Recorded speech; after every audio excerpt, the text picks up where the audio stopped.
Hi, welcome back. I'm Laura Volpintesta from Fashion Illustration Tribe. In today's video, I'm going to use a digital app on my iPad. You can also use this app on Android or iPhone, smartphone, whatever. It's called Tayasui Sketches. And so while I'm sketching, you're going to see the tools are on the left side of the screen. They'll pop up from time to time. It's like different paintbrushes I'll be selecting.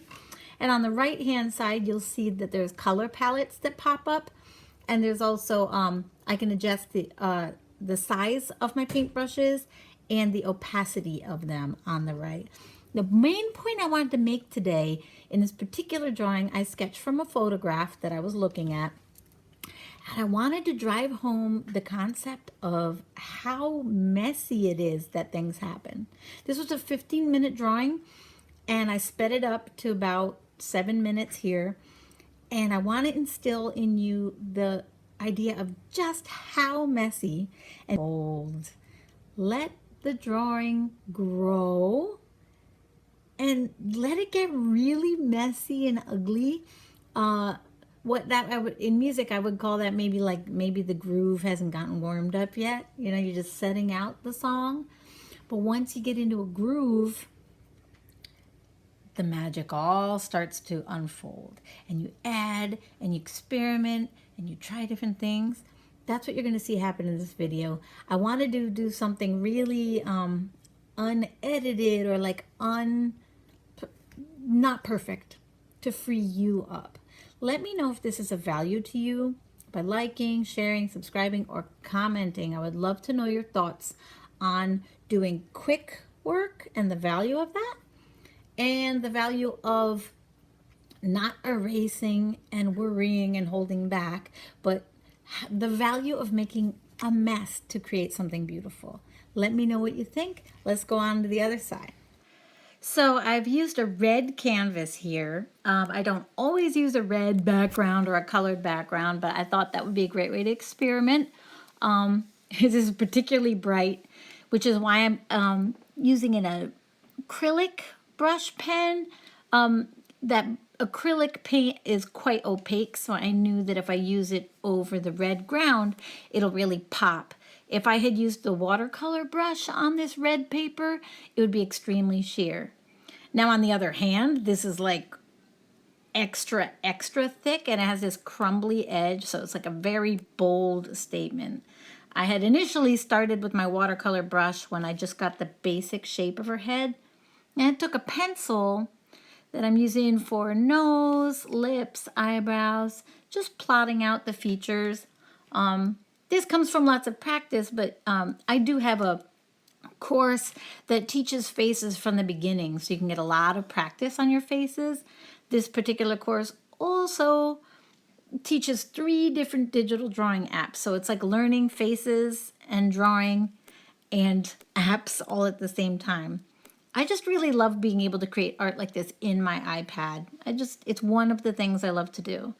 Pencil is my favorite tool of all. You can see how it has a nice gritty texture that I always talk about. I love it so much, and it's great for capturing her curls. It's also great for shading, and it's smudgeable too. I don't do any smudging in this particular video. Okay, now I'm picking out the watercolor. So like I told you, watercolor is really sheer on this red paper.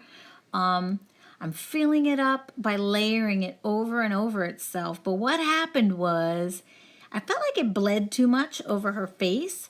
So when I take 2 fingers and swipe them left on the screen, I'm able to undo this hair. So I had mentioned to you guys that I'm really not that much into erasers. But the nice thing about undo on digital drawing is you can experiment with things and totally, if it's an epic, quote unquote, fail that you really don't like, you can try something else. So here I laid down skin tone on her face. It's really a jarring contrast with the red background. Doesn't look very much alive, not the greatest effect. It almost looks greenish, but I have faith. I left it, I'm keeping it. Pulling out a black brush ink pen that I'm going to use to just get that really expressive quick line that people associate so often with fashion illustration. It goes from thick to thin. It's a pointed tip. I love brush pens, whether they're digital or on paper. I just love them. This is a tricky angle of the face to do because she's not looking straight at you and she's not at a profile. Her face is rotated. So notice with the mouth, the center of the mouth isn't in the center of her face. It's actually off to one side. I love that when I start adding black to my drawing, which I usually don't do that till I'm pretty far along. When I start adding black, I get a lot of drama and dimension and depth and pop. One thing I struggled with during this drawing was how I wanted to interpret the flowers. If I'm struggling with something and I feel like it's not really going the way I want, I'll usually go work on something else, which I think is a good approach for life as well. I tried acrylic paint for her eyeshadow, didn't like it, so came back with a much sheerer version of opaque pen, because the sliders that you see on the right hand side of the screen, I can adjust how opaque or how sheer my materials are. So everything I'm doing right now is with that acrylic paintbrush.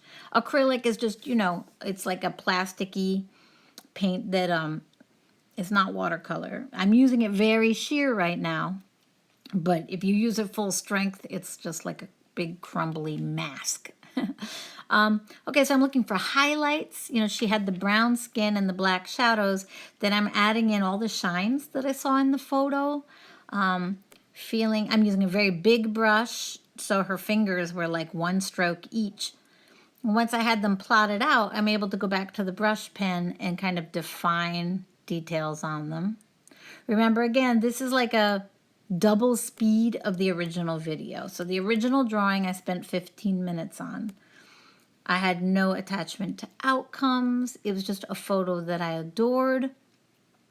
One thing you have to know about Tayasui sketches is that the canvas size is limited. So after I started drawing this, I kind of had wished I had drawn her smaller so that I could get the whole silhouette of her hair and stuff. But, unexpected things happen all the time when you create, and that's what I want to encourage. To let that be okay. Whenever you see the word undo, you know that I've added something and then taken it away. A little bit different than erasing.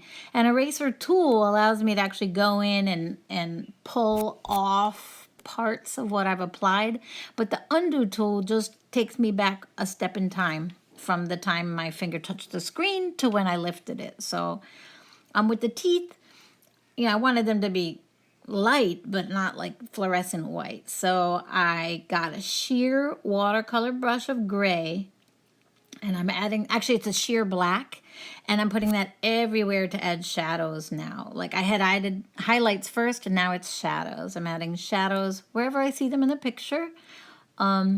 I love to add shadow on everything. It takes all the flatness out of the drawing.